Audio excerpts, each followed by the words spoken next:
Hello friends, டேஸ்டான நாட்டுக்கோழி gravy எப்படி செய்யுதுன்னு பார்க்கலாம் வாங்க. ஒரு கடாயில் நல்லெண்ணெய் 2 டேபிள் ஸ்பூன் சேர்த்துக்கலாம்.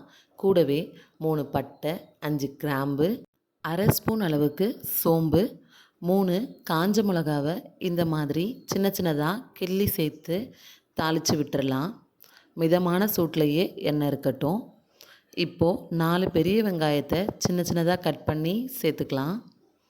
கூடவே வெங்காயம் வதங்கிறதுக்காக கிரேவிக்கு தேவையான அளவுக்கு உப்பு, மஞ்சத்தூள், கொஞ்சமாக கருவேப்பிலை இலை சேர்த்து வெங்காயத்தை நல்லா பொன்னிறமாக வதக்கி எடுத்துக்கலாம். வெங்காயம் இந்த அளவுக்கு வதங்கி வந்ததும் கூட 2 டேபிள் ஸ்பூன் அளவுக்கு ஃப்ரெஷ்ஷாக அரைச்ச இஞ்சி பூண்டு பேஸ்ட்டை சேர்த்துக்கலாம். அதோட பச்சை வாசனை போகிற அளவுக்கு நல்லா வதக்கி விடுங்க. நல்லா 3 பழுத்த தக்காளியை இந்த மாதிரி பொடியை கட் பண்ணி வச்சுருக்கேன். அதையும் கூடவே சேர்த்துக்கலாம். தக்காளி நல்லா குழஞ்சி மசிஞ்சு வதங்கி வரட்டும். வெங்காயத்தோட தக்காளி கம்மியாக இருக்கணும். அப்போ தான் கிரேவி நல்லா டேஸ்ட்டாக இருக்கும்.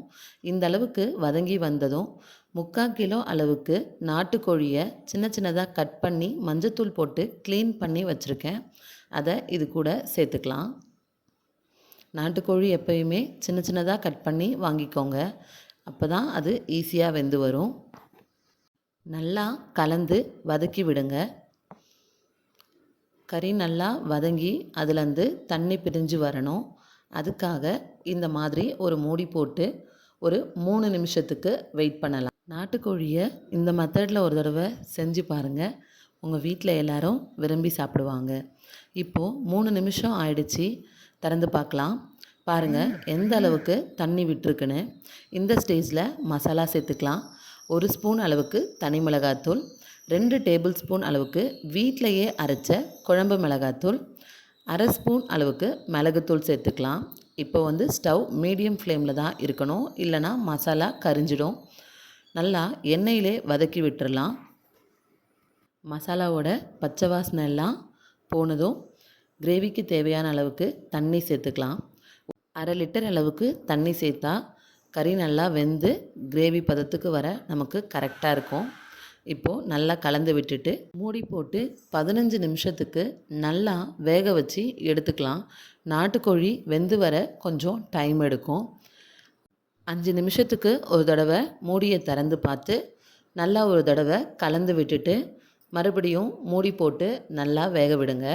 அப்போது தான் அடி பிடிக்காமல் கிரேவி பதத்துக்கு கிடைக்கும். பாருங்கள் இப்போது தண்ணி நல்லா சுண்டி வந்திருக்கு. நல்லா ஒரு தடவை கிளறி விட்டுறலாம். மறுபடியும் ஒரு 5 நிமிஷத்துக்கு மீடியம் ஃப்ளேமில் மூடி போட்டு வேக வச்சிடலாம். இப்போது முழுமையாக 15 நிமிஷம் ஆயிருக்கு. பாருங்கள் எண்ணெய் பிரிஞ்சு நல்லா கிரேவி ரெடி ஆகி வந்திருக்கு. இந்த ஸ்டேஜில் கொஞ்சமாக கொத்தமல்லி தழை தூவி கிளறி விட்டுடலாம். இந்த கிரேவி இட்லி, தோசை, சாதத்து கூடலாம் சூப்பராக இருக்கும்.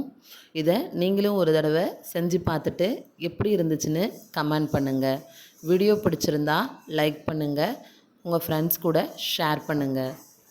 நம்ம சேனலை இது வரைக்கும் சப்ஸ்கிரைப் பண்ணாதவங்க ப்ளீஸ் சப்ஸ்கிரைப் பண்ணுங்கள்.